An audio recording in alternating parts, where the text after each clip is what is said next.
Good evening, everyone. This is Dr. Rahul Kanjilal, consultant nephrologist from Health World Hospital, Durgapur.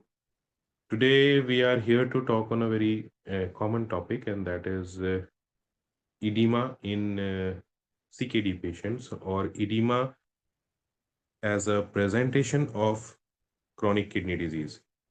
So, as we know, edema means swelling of the feet.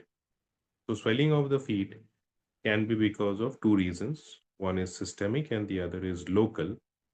So the local condition consists of situations like cellulitis and arthritis, whereas systemic problems consist of mainly four systems that can create swelling of the legs. One is your heart, second is your liver, anemia, low hemoglobin, that is low hemoglobin, severe hypothyroid, patients who have thyroid problems, and the last but not the least is our chronic kidney disease or kidney patients. Now, swelling in the legs because of all these diseases are because of various reasons. Each of the diseases that I have mentioned have different mechanisms to produce swelling of the feet. But in general, to speak about, there is usually swelling of the feet and which is pitting in nature rather. If you press it for a long time, you can find a depression over there. So that is what we call pitting edema. And again, it is found in chronic kidney disease patients or heart patients or liver patients or patients who have very low hemoglobin, unlike hypothyroid or mixed edema, which usually has non-pitting edema. So as we can understand, since it is pitting, so there is some sort of fluid imbalance, some sort of fluid imbalance. It usually happens when this pressure gradient develops across the capillary walls, and this pressure difference is because of the excess fluid status of the body, which can be because of your heart or kidney. And contrast to this, the patients with liver diseases have edema mainly because of hypoalbuminemia. So there is a deficiency of protein, and protein, as we know, can hold the water back. So once your protein level decreases, the water cannot be held into the vascular system, and hence it seeps out of your capillaries. So this fluid imbalance is mainly responsible for the pittal edema that we have in our kidney patients. There are various other symptoms apart from edema in kidney patients that we should be aware of. Like they are very varied. Kidney patients have very varied symptoms, which can range from anything like mere weakness to severe encephalopathy. Encephalopathy in the sense that our brain cannot function properly, so our consciousness is affected, our ability to take decisions, our ability to behave or cooperate with other people. So all these can be affected in encephalopathy. So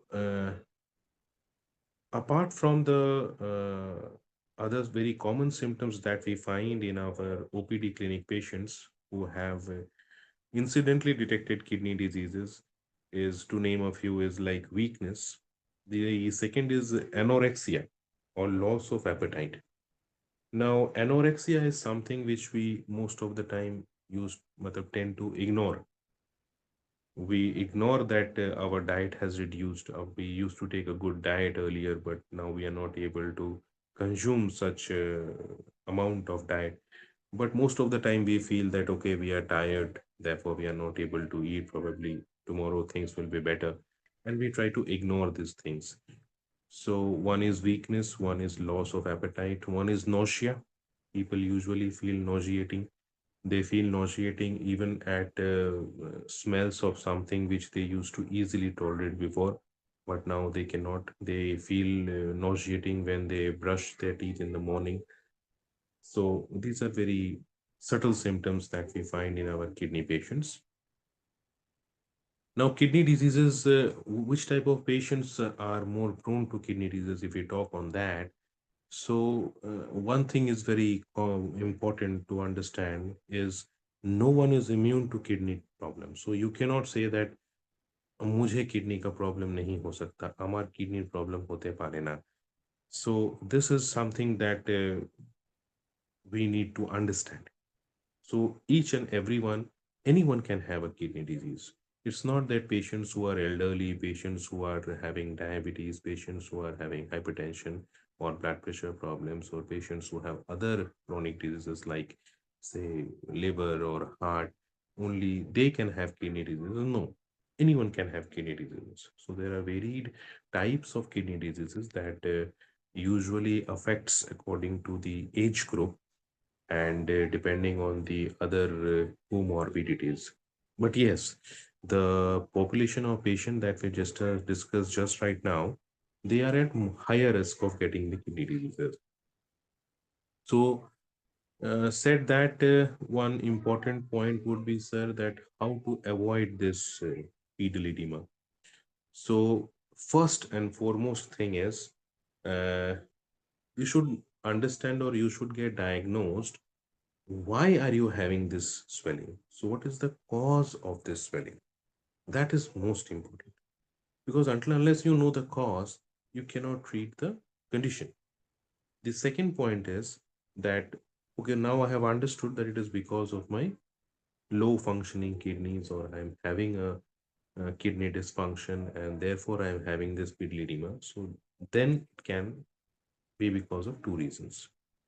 One is because your kidneys are functioning less, so they are not able to maintain the proper balance between the intake and the output, and somehow you are gaining weight every day or fluid every day. The second point is because of excess protein in the urine, so you are losing lot of protein in the urine, which is resulting in the low protein level in the blood, which is ultimately leading to kidney edema.